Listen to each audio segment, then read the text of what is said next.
4 मार्च 2026 रोजी होणारा 10वीचा हिंदी विषयाचा पेपरमध्ये बोर्डाच्या परीक्षेत कोणते प्रश्न विचारले जाणार आहेत आणि त्या प्रश्नाचे उत्तर कसे लिहायचे आहे, जेणेकरून तुम्ही सुद्धा हिंदी या विषयात 80 पैकी 75च्या वर मार्क्स हे नक्कीच मिळवाल. तर चला तर विद्यार्थी मित्रांनो, ॲज सपोर्ट या चॅनलमध्ये तुमचे स्वागत आहे. तुमचा हिंदी या विषयाचा पेपर एकूण 80 मार्क्सचा असणार आहे, ज्यामध्ये तुम्हाला एकूण 3 तास वेळ देण्यात येणार आहे. तर सर्वप्रथम विद्यार्थी मित्रांनो, तुमचा जो विभाग 1 असणार आहे तो गद्य असणार आहे, जो एकूण 20 मार्क्ससाठी विचारण्यात येतो. त्यामध्ये पहा, प्रश्न क्रमांक 1 अ जो असणार आहे तो तुमचा पठित गद्यांशवरती असणार आहे.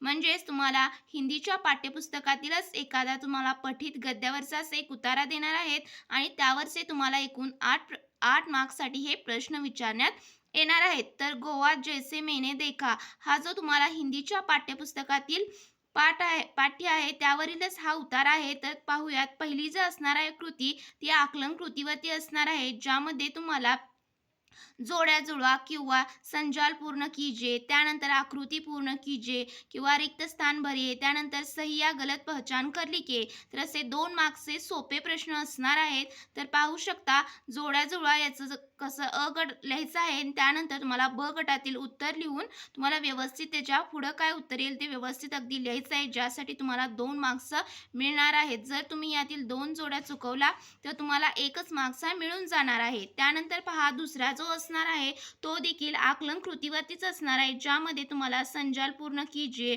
किंवा रिक्त स्थान भरिये, त्यानंतर सही या गलत पहचान कर लिखिए असे साधे प्रश्न असणार आहेत, जे तुम्हाला पॅसेजमधील शोधून लिहायचे आहेत.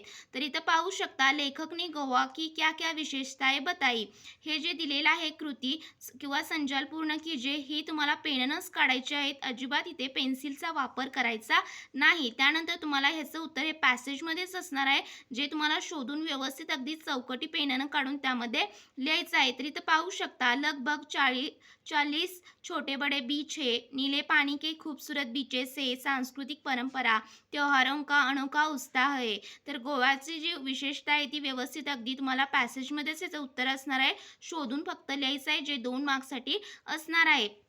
त्यानंतर पहा, तिसरा जो असणार आहे तो शब्द संपादावरती असणार आहे, ज्यामध्ये तुम्हाला विलोम शब्द पॅसेजमधलेच शोधून लिहा किंवा समानार्थी शब्द, त्यानंतर वचन पहचान कर लिखिए. तर इथे पाहू शकता तुम्ही, एकवचन आणि बहुवचन जे शब्द दिलेले आहेत पॅसेजमध्ये ते तुम्हाला फक्त शोधून लिहायचे आहेत आणि ज्यासाठी तुम्हाला 2 मार्क्स असणार आहेत. तर व्यवस्थित अगदी कृती पेनानं काढून तुम्ही ते एकवचनचे पत्थर बीच हा शब्द आहे तो लिहायचा आहे. त्यानंतर बहुवचनचे बीचेस आणि त्योहारो हे जे आहेत ते बहुवचन शब्द आहेत. जर तुम्ही व्यवस्थित अगदी ते लिहिला तर तुम्हाला 2 पैकी 2 मार्क्स इथे मिळणार आहेत, जो शब्द संपदावरचा प्रश्न असणार आहे. त्यानंतर पहा, चौथा जो असणार आहे तो अभिव्यक्ती म्हणजे स्वमतवरचा असणार आहे. तर तुम्हाला काय करायचं आहे, तुम्हाला जो पॅरेग्राफ देणार आहेत किंवा जो उतारा गद्य विभागमधला जो उतारा देणार आहेत त्यावरचाच एक रिलेटेड टॉपिक देणार आहेत आणि त्याच्याशीच रिलेटेड टॉपिक देऊन तुम्हाला काय करायचं आहे, त्यावरती तुम्हाला 40 ते 50 शब्दात तुमचं मत हे लिहायचं आहे. तर इथं पाहू शकता काय प्रश्न विचारलेला आहे अभिव्यक्तीमध्ये, पर्यटन से ज्ञानवर्धन होता है, इस पर आपके विचार लिखिए.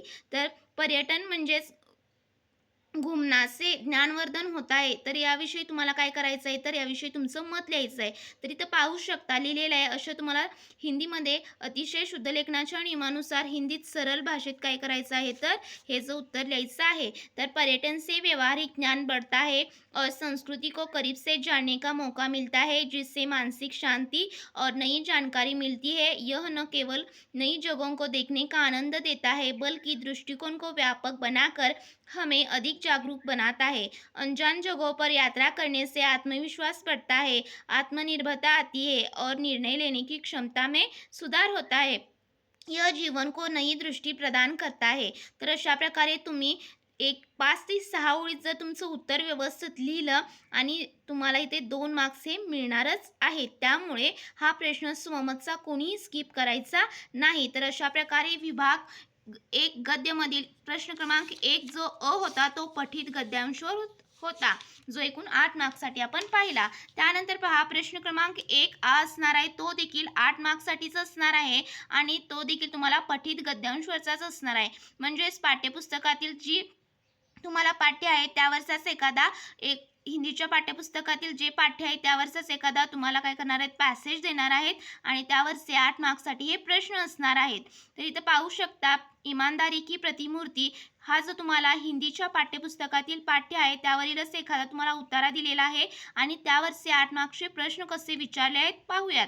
तर पहिला जो असणार आहे तो पहा आकलन कृतीवरचा असणार आहे, ज्यामध्ये तुम्हाला संजाल पूर्ण कीजिए, त्यानंतर सही या गलत पहचान कर लिखिए किंवा रिक्त स्थान भरे असे सोपे 2 मार्क्सचे प्रश्न असणार आहेत, जे तुम्हाला पॅसेजमधीलच उत्तर त्याचे शोधून लिहायचं आहे. तर पहिलं पहा, लेखक की उत्साह का कारण बाबूजी के साथ पहली यात्रा करना यह लेखक के उत्साह का कारण है. त्यानंतर दुसरा पहा, लेखक द्वारा खरीदी गई वस्तू एक पुराणा कोर्ट. तर ते उत्तर तुम्हाला पॅसेजमधलं शोधून व्यवस्थित अगदी योग्य लिहायचं आहे, ज्यासाठी 2 मार्क्स असणार आहेत. त्यानंतर दुसरा पहा, कारण विचारले, हा देखील आकलन कृतीवरचाच असणार आहे. तर बाबूजीने कोर्ट को ईमानदारी की प्रतिमूर्ति क्यों कहा, इसका कारण लिखिए. तर याचं उत्तर देखील तुम्हाला पॅसेजमध्येच असणार आहे. व्यवस्थित पॅसेज जर वाचला तर तुम्हाला त्याचं उत्तर हे मिळून जाईल. तर इथं पाहू शकता, बाबूजी ने कोर्ट को ईमानदारी की प्रतिमूर्ति कहा क्योंकि वह कोर्ट ऐसे व्यक्ति का था जिसने अत्यंत अभाव में भी अपनी सच्चाई और नैतिकता नहीं छोड़ी थी और वह कोर्ट ईमानदारी का प्रतीक था, इसलिए बाबूजी ने कोर्ट को ईमानदारी की प्रतिमूर्ति कहा. तर अतिशय सोपं असणार आहे, जे तुम्हाला पॅसेजवरचाच हा प्रश्न असणार आहे. त्यानंतर तिसरा असणार आहे तो शब्दसंपदावरचा, म्हणजेच तुम्हाला पॅसेजमध्येच काय करायचं आहे, तर विलोम शब्द, त्या शब्दाला काय विलोम शब्द आहे ते पॅसेजमधीलच तुम्हाला शोधून हे लिहायचं आहे. जो तुम्हाला गद्यांश दिलेला आहे त्यावरीलच तुम्हाला हे प्रश्न असणार आहेत शब्दसंपदावरचे. तर इथं पाहू शकता काय विचारलेलं आहे, तर नई पुराणी, त्यानंतर पुराणी नई, त्यानंतर पसंत नापसंत, खुश नाखुश. तर हे जे मी पेन्सिलने अंडरलाईन केलेले वर्ड्सला आहेत ते दिलेल्या गद्यांशमधले शब्द आहेत, जे जस्ट तुम्हाला शोधून तिथे लिहायचं आहे, जे 2 मार्क्स तुम्हाला देणार आहेत. त्यानंतर पहा, चौथा जो असणार आहे तो असणार आहे तुमचा अभिव्यक्तीवरती असणार आहे. जो तुम्हाला गद्यांशमधला एखादा पॅसेज दिलेला आहे तर त्याच्याच रिलेटेड हा टॉपिक असणार आहे आणि तुम्हाला त्यावरचं तुमचं मत हे लिहायचं आहे. 5 ते 6 ओळीत तुम्हाला मत लिहायचं आहे. तर इथं पाहू शकता, ईमानदारी पर आपके विचार लिखिए. तर ईमानदारी जीवन का सबसे बड़ा गुण है. यह सच्चाई और सरलता नैतिकता का पालन करना सिखाती है. एक ईमानदार व्यक्ति न केवल समाज में सम्मान पाता है बल्कि वह खुद भी सुख शांति से रहता है. ईमानदारी कभी भी छल कपट को अपने पास नहीं भटकने देती. ईमानदारी चरित्र की सर्वोच्च नींव है जो मन की शांति, आत्मसम्मान और समाज में निडरता से जीने का साहस देती है. यह न केवल विश्वास के रिश्ते बनाती है बल्कि हर सफलता का आधार भी होती है. ईमानदारी का मतलब सिर्फ सच बोलना नहीं बल्कि अपने कर्तव्य का सही निर्वाह और स्वयं के प्रति सच्चा रहना भी है. ईमानदारी एक ऐसी आदत है जो हमारे जीवन को गौरवशाली बनाती है. तर सर ट्रॅक टू तुम्हाला अभिव्यक्ती व्यवस्थित अगदी लिहायचं आहे, जे वाचल्या हिंदीमध्ये वाचल्या लगेच समजायला पाहिजे. खूप अवघड शब्द इथे वापरायचे नाहीत, सरळ तुम्हाला वाक्य वापरायचे आहेत. तर अशा तऱ्हेने इथे देखील 2 मार्क्स हे तुम्हाला मिळणार आहेत. तर आपण पहिला प्रश्न क्रमांक 1 आ जो होता तो देखील पठित गद्यांशवर होता आणि हा देखील तुम्हाला हिंदीच्याच पाठ्यपुस्तकातील एखादा उतारा येणार आहे. त्यानंतर पहा विद्यार्थी मित्रांनो, प्रश्न क्रमांक पहिला ई जो असणार आहे तो अपठित गद्यांश असणार आहे, म्हणजे हिंदीच्या पाठ्यपुस्तकाच्या बाहेरचा एखादा उतारा देणार आहेत आणि त्यावरचे एकूण 4 मार्क्सचे प्रश्न असणार आहेत. तर पाहू शकता पहिला जो असणार आहे तो आकलन कृतीवरचा आधारित असणार आहे. तिथे पाहू शकता त्यामध्ये संजाल पूर्ण कीजिए किंवा दिलेली आकृती पूर्ण करा. ती कृती जी आहे ती तुम्हाला पेननच काढायची आहे, ज्याचे उत्तर तुम्हाला पहिल्यांदा अपठित गद्य पहिल्यांदा नीट वाचायचं आहे आणि तुम्हाला काय करायचं आहे, प्रश्न व्यवस्थित सोडवताना त्याचं उत्तर अंडरलाईन करून व्यवस्थित अगदी तुम्ही कृती काढून ते परत उत्तर तिथं लिहायचं आहे. तर इथं पाहू शकता गद्यांश में आहे पुस्तकों के संग्रह के प्रमुख स्थान, देवालय, विद्यालय आणि नृपालय. तर हे 1 मार्क्ससाठी आहे आणि दुसरा जो आहे तो पहा पुस्तकालय को सभ्यता की इतिहास का जीता जागता गवाह कहा गया है. तर यामध्ये तुम्हाला विचारतील की प्रश्न पुस्तकालय को क्या कहा गया है. तर पुस्तकालय को सभ्यता के इतिहास का जीता जागता गवाह कहा गया है. हे उत्तर तुम्हाला देखील पॅसेजमध्येच मिळून जाणार आहे आणि हे देखील 1 मार्कसाठी असणार आहे. तर असा एकूण प्रश्न क्रमांक पहिला ई मधला जो पहिला आकलन कृतीवरचा असणार आहे तो एकूण किती तुमचा 2 मार्क्ससाठी असणार आहे आणि खूप सोपा प्रश्न असणार आहे. तुम्हाला व्यवस्थित अपठित गद्यांश जर वाचला तर तिथंच तुम्हाला उत्तर हे शोधून सापडणार आहे. त्यानंतर पहा दुसरा जो असणार आहे तो अभिव्यक्तीवरती असणार आहे. जो तुम्हाला अपठित गद्य दिलेला आहे त्याच्याशीच रिलेटेड एखादा टॉपिक देणार आहेत आणि त्यावरचं तुम्हाला काय मत विचारणार आहे. तुमचं मत ह्याच्यावर काय आहे. तर पुस्तकालय का महत्त्व म्हणजेच लायब्ररीचं काय महत्त्व आहे ते तुम्हाला हिंदीत लिहायचं आहे.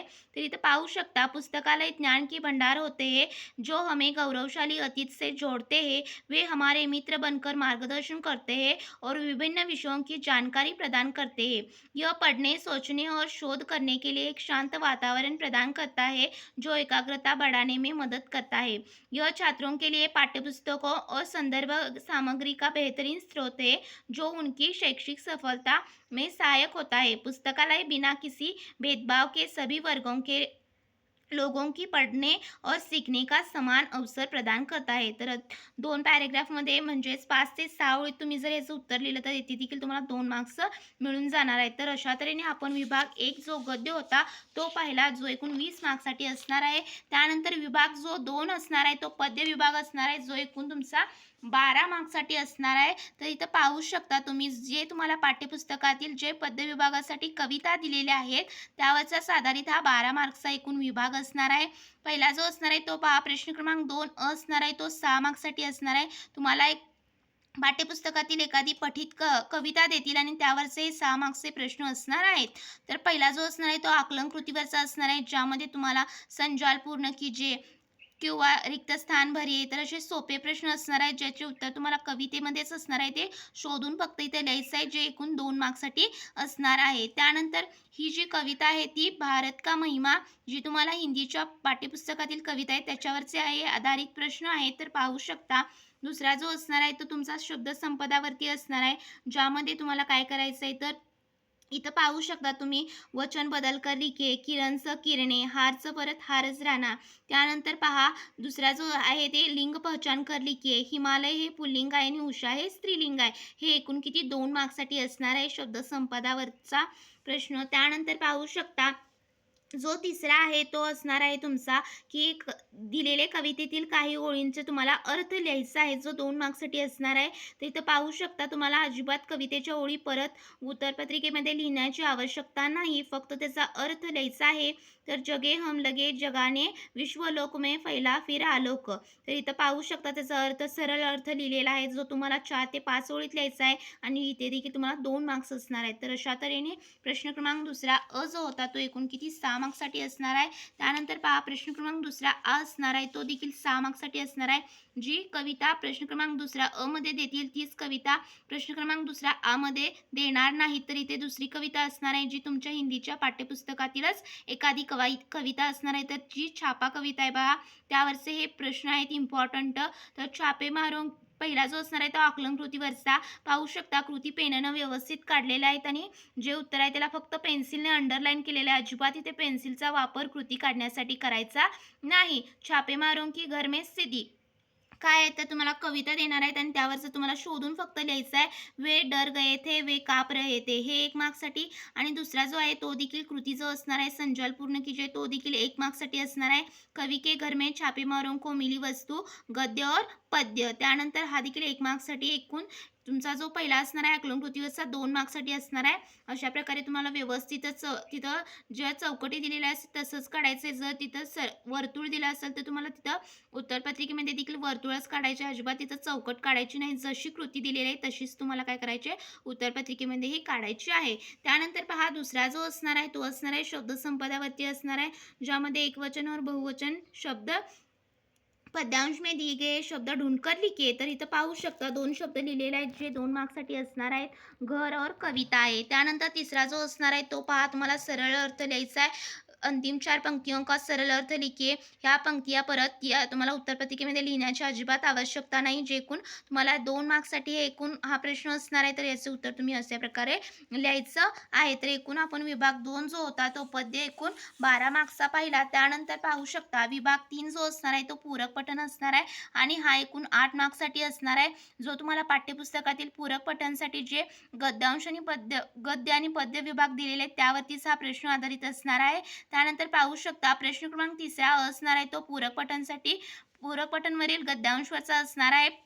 तर इथं पाहू शकता की जोडा हा 2 मार्क्सचा प्रश्न दिलेला आहे जो आकलन कृतीवरचा आहे. तर सातो तारे तर त्याचं उत्तर काय आहे तर मंद पड गए, मानू काकी की छोटी बेटी, त्यानंतर शीतल पाटी फटी हुई चटाई, सिरछन मंजली काकी. तर हे उत्तर अगदी बरोबर आहे आणि तुम्हाला असंच उत्तरपत्रिकेमध्ये लिहायचं आहे उत्तर. त्यानंतर पहा दुसरा जो असणार आहे तो तुम्हाला काय करणार आहे तर त्या पूरक पठणवरीलच रिलेटेड एखादा टॉपिक देणार आहेत आणि त्याविषयी तुमचं स्वमत काय आहे ते अभिव्यक्ति काय आहे ते तुम्हाला लिहायचं आहे. तर सहानुभूती के संबंध में तुम्हारे अपने विचार लिखिए. तर सहानुभूती म्हणजेच एम्पथी. तर इथे लिहायचं सहानुभूती का यह अर्थ है कि दूसरों के दुख दर्द को अपना समझना यह मानव का सबसे बड़ा गुण है. जब हम किसी की भावनाओं के समझते हैं तो उनके प्रति हमारा दृष्टिकोन बदल जाता है. तर तुम्हाला जे वाटतं सहानुभूतीबद्दल तुम्हाला ते व्यवस्थित अगदी 2 मार्क्ससाठी लिहायचं आहे. त्यानंतर प्रश्न क्रमांक 3 जो असणार आहे तो पूरक पठणच्या पद्यांशवरती असणार आहे, ज्यावरती तुम्हाला 4 मार्क्सचे प्रश्न असणार आहेत. तर पहिला जो असणार आहे तो आकलन कृतीवरचा असणार आहे. पाहू शकता मन की स्थिती घनी अंधेरी कवी को दिखा शिखर. तर तुम्हाला जी पूरक पठणसाठी जो पद्य विभाग आहे त्यातीलच तुम्हाला एखादी पद्य देतील प्रश्नपत्रिकेमध्ये आणि त्यावरचे 4 मार्क्सचे प्रश्न असणार आहेत. तर पहिल्या आकलन कृतीवरचं आपण 2 मार्क्ससाठी पाहिलं. त्यानंतर दुसरा जो असणार आहे तो पहा तुमचं स्वमत असणार आहे किंवा तिथे विचारतील दिलेल्या पूरक पठांच्या पद्यांशमधून काय संदेश प्राप्त होतो तो हिंदीमध्ये तुम्हाला असं व्यवस्थित अगदी लिहायचं आहे की इस पद्यांश में से यह संदेश मिलता है कि विपरीत परिस्थितियों में भी हमें अपना लक्ष्य नाही भूलना चाहिए. तर असं व्यवस्थित तुम्हाला एक 4 ते 5-6 ओळीत तुम्हाला काय करायचं आहे तर व्यवस्थित याचं उत्तर लिहायचं आहे आणि तुम्हाला एकूण किती पूरक पठणमध्ये 8 मार्क्स हे मिळून जायचे आहेत आणि हे मार्क्स तुम्हाला अजिबात काय करायचं नाही तर हातातले मार्क्स असल्यामुळे हा प्रश्न अजिबात तुम्ही स्किप करायचं नाही सोडायचं नाही. ते उत्तर तुम्ही व्यवस्थित अगदी लिहायचं आहे. त्यानंतर पहा तुमचा विभाग 4 असणार आहे तो व्याकरणवरचाच म्हणजे भाषा अध्ययनवरचा असणार आहे जो एकूण 14 मार्क्ससाठी असणार आहे. हा जो विभाग आहे तो तुम्हाला स्कोर चांगलाच करून देणार आहे. पाहू शकता जर तुम्ही हिंदीचं व्यवस्थित जर व्याकरण केलं तर हा विभाग तुम्हाला नक्कीच हिंदीच्या पेपरमध्ये चांगले मार्क्स हे देऊन जाणार आहे. त्यानंतर पहा त्यामध्येच किती पहिला जो असणार आहे तो 1 मार्क्ससाठी असणार आहे की दिलेल्या वाक्यातील तुम्हाला काय करायचं आहे जे तुम्हाला कने अंडरलाइन केलेला वर्ड असणार आहे त्यामधीलच तुम्हाला काय करायचं आहे शब्द का इसका भेद पहचान कर लिखिए. तर इथं पाहू शकता हिमालय या शब्दाला अंडरलाइन केली होती आणि त्याचं व्यक्तिवाचक संज्ञा असणार आहे. त्यानंतर पहा दुसरा जो असणार आहे तो अव्ययवरचा असणार आहे की दिलेल्या काय करायचं आहे एखादं तुम्हाला अव्यय देतील आणि त्या शब्दाचा तुम्हाला अव्ययाचा वाक्यामध्ये उपयोग करून लिहायचा आहे जे देखील 1 मार्क्ससाठी असणार आहे. तिसरा असणार आहे तो पहा 1 मार्क्ससाठी असणार आहे. 2 तुम्हाला देतील त्यापैकी एका कोणत्याही शब्दाचा संधी विच्छेद आणि संधी प्रकार तुम्हाला लिहायचा आहे जे 1 मार्क्ससाठी असणार आहे. आणि चौथा असणार आहे तो पहा सहाय्यक क्रियावरती असणार आहे. दिलेल्या वाक्यातील सहाय्यक क्रिया ढूंढकर लिखिए और उसका मूल रूप लिखिए. तर इथं लिहा हे सहाय्यक क्रिया आहे त्याचा मूल रूप लेणं आहे. हे देखील 1 मार्क्ससाठी असणार आहे. 5वा पण 1 मार्क्ससाठी असणार आहे ज्यामध्ये तुम्हाला क्रियाचं प्रथम प्रेरणार्थ क्रिया द्वितीय प्रेरणार्थ क्रिया हे व्यवस्थित या पेनेनं कृती काढून लिहायचं आहे. तर पडणाचं पडाना पडवाना. 6वा जो असणार आहे तो मुहावरेवरचा असणार आहे जो 1 मार्क्ससाठी असणार आहे. पहा पीठ थपथपानाचा अर्थ काय असणार आहे शाबासी देना. त्याचं वाक्यात रूपांतर करून काय लिहायचं आहे पहा कक्षा में प्रथम आने पर शिक्षक ने मेरी पीठ थपथपाई. तर इथं वाक्य तुम्हाला जसं वाटतं तसं तुम्ही तिथं करू शकता आणि व्यवस्थित त्याचा अर्थ हा योग्यच लिहायचा आहे. ज्याला अर्धा मार्क आणि वाक्याला अर्धा मार्क असणार आहे. एकूण 1 मार्क्ससाठी हा मुहावरेचा वरचा प्रश्न असणार आहे. त्यानंतर बघा 7वा जो असणार आहे तो असणार आहे की दिलेल्या वाक्यातील कारक चिन्ह पहचान कर उसका भेद लिखिए. तर इथं की हे कारक चिन्ह आहे त्याचा कारक भेद काय असणार आहे संबंध कारक. हे देखील 1 मार्क्ससाठी असणार आहे.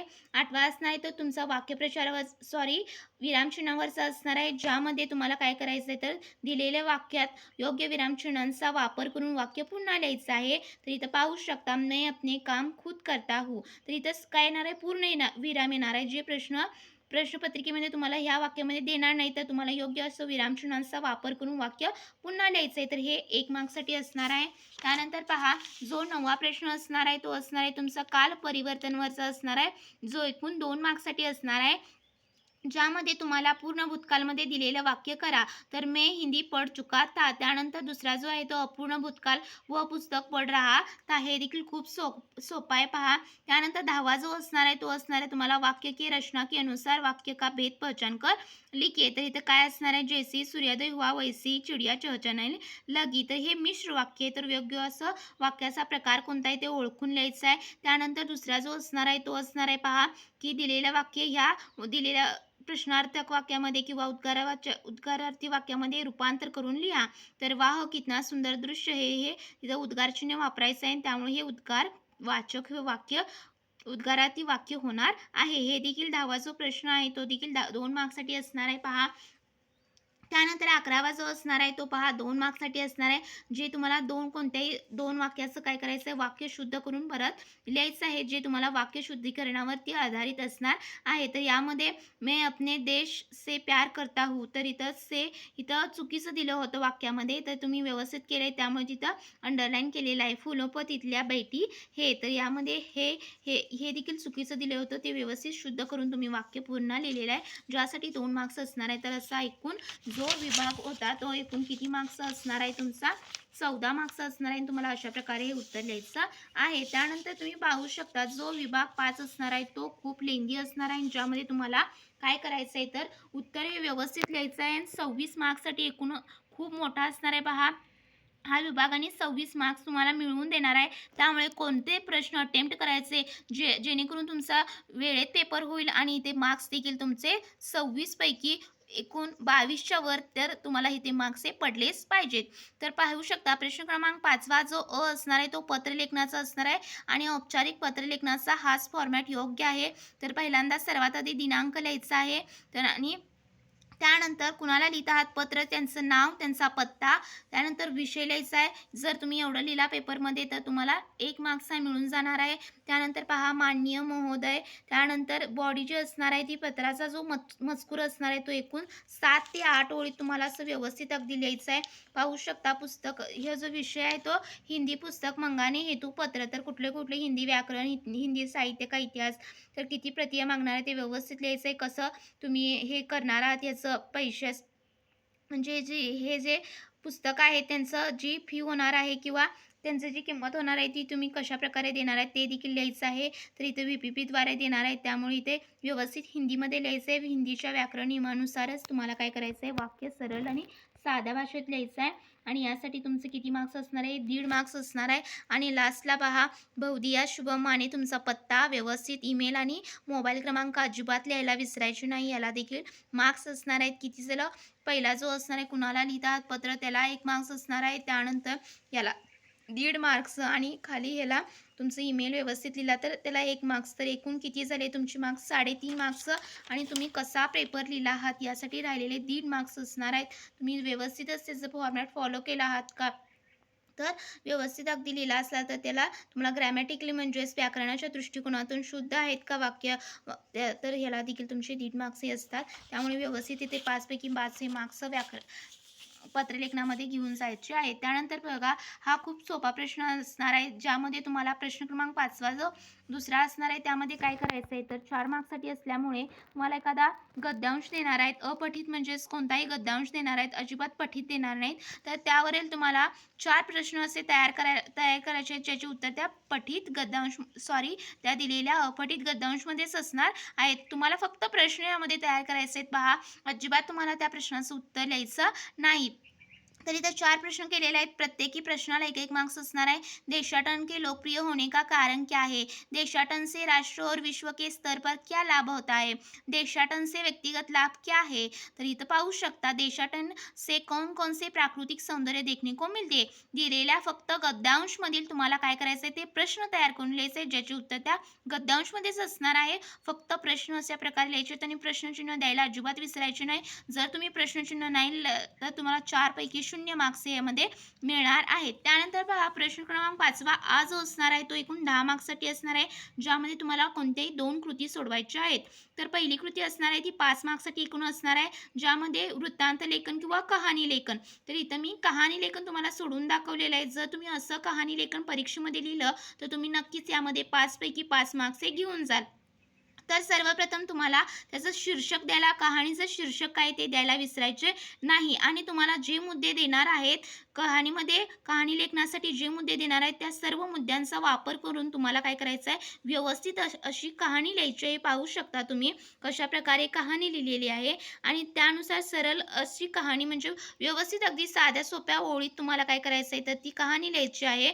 आणि त्यानंतर पहा सीख लिहायची आहे. त्या सीख लिहायला अजिबात विसरायची नाही. ज्याला देखील 1 मार्क्स असणार आहे, शीर्षकला 1 मार्क, सीखला 1 मार्क 2 आणि तुम्ही कशी कहाणी लिहिली आहे सगळ्या मुद्द्यांचा वापर करून ती कहाणी अट्रॅक्टिव्ह वाटते का वाचायला, तर ह्यासाठी 3 मार्क्स असणार आहे. तर असे एकूण किती 5 मार्क्स हे डिव्हिजन केलेलं आहे. तर कहाणी लेखन तुम्ही पाहू शकता, व्यवस्थितच लिहा पेपरमध्ये आणि या कहाणीचा तुम्ही रेफरन्स घेऊ शकता. त्यानंतर पहा प्रश्न क्रमांक 5 जो असणार आहे तो असणार आहे तुमचा विज्ञापन लेखनवरचा आणि तुम्हाला दिलेल्या कोणताही टॉपिक देतील आणि त्यावरचं विज्ञापन लेखन तयार कीजिए. तर वॉटर पार्क दिला होता, सब्जेक्ट दिला आहे आणि त्यावरचं तुम्हाला विज्ञापन लेखन तयार करायला सांगितलेलं आहे. तर हे 5 मार्क्ससाठी असणार आहे आणि इथं अट्रॅक्टिव्ह असं विज्ञापन लेखन तयार केलेलं आहे. पहा, खुल गया शहर में, खुल गया नया वॉटर पार्क, सभी नागरिक आए आवे. तर तुम्हाला हे काय करायचं आहे, हिंदीत लिहायचं आहे. अजिबात इथे मराठीचा वापर कुठल्याही शब्दात करायचा नाही. त्यानंतर सभी नागरिक आवे, सुविधाओं का लाभ उठाए, नए वॉटर पार्क में उपलब्ध सुविधाएं, पानी के खेल, वाटर पोलो, तैराकी, स्विमिंग आदि रोमांचक झूले एवं चरकियाँ, मनोरंजक खेल तमाशे, अन्य कई मनभावन झांकियाँ, स्वादिष्ट खान पान, चाट, गोलगप्पे आदि इस गर्मी में राहत पाने के लिए अवश्य भेंट दीजिए. प्रथम 10 ग्राहकों को 10% छूट में फी में छूट मिलेगी. त्यानंतर पत्ता जनता नगर, सातारा 416 410. मोबाईल क्रमांक व्यवस्थापक, तर इथं मोबाईल व्यवस्थापकचा मोबाईल क्रमांक दिलेला आहे. जल्दही संपर्क करे. तर इथं संपर्क, ईमेल आय डी किंवा मोबाईल क्रमांक अजिबात द्यायला विसरायचे नाही. आणि तुमचं नक्की काय आहे, वॉटर पार्कविषयी करायला सांगितले तर दुसरं कोणताही करायचं नाही, तर वॉटर पार्कविषयीच करायचं आहे. आणि त्यानंतर तुमची ही जी जाहिरात असणार आहे किंवा विज्ञापन असणार आहे त्याचं विशेषता आहे काय आहे. त्यानंतर तुम्ही यामध्ये किती प्रतिशत छूट देत आहात ते देखील करायचं. अट्रॅक्टिव्ह तुम्ही या ज्या कृती काढल्या त्या पेनाचाच वापर करून काढायच्या आहेत. त्यानंतर तुम्ही व्यवस्थित अगदी अट्रॅक्टिव्ह तुमची जाहिरात अशी दिसायला पाहिजे. त्यासाठी तुम्ही वेगवेगळ्या काय करू शकता, आकृत्यांचा यामध्ये वापर करू शकता, जेणेकरून 5 पैकी तुम्हाला 5 मार्क्स हे सहज मिळून जाणार आहेत. तर इथं मी तुम्हाला जे विज्ञापन होतं ते वाचून दाखवलेलं आहे, काय काय लिहिलेलं आहे. तुम्ही अशाच प्रकारे हिंदीमध्ये व्यवस्थित विज्ञापन हे 5 मार्क्ससाठी तयार करायचं आहे. त्यानंतर पहा प्रश्न क्रमांक 5 ई जो असणार आहे तो तुमचा काय असणार आहे, निबंध लेखनावरचा असणार आहे, ज्यासाठी तुम्हाला 7 मार्क्स असणार आहेत. पहा, तर तुम्हाला 3 कोणते विषय देतील, जसं की आत्मकथनात्मक किंवा वैचारिक किंवा काल्पनिक निबंध याविषयी कोणताही एका निबंधाचा विषय देतील. 3 निबंधाचा विषय देणार आहेत, त्यापैकी तुम्हाला कोणताही एक चूज करायचा आहे. जो तुम्हाला सोपा वाटतोय तोच तुम्ही निबंध लिहायला काय करायचं आहे, त्याचा विषय निवडायचा आहे. त्यानंतर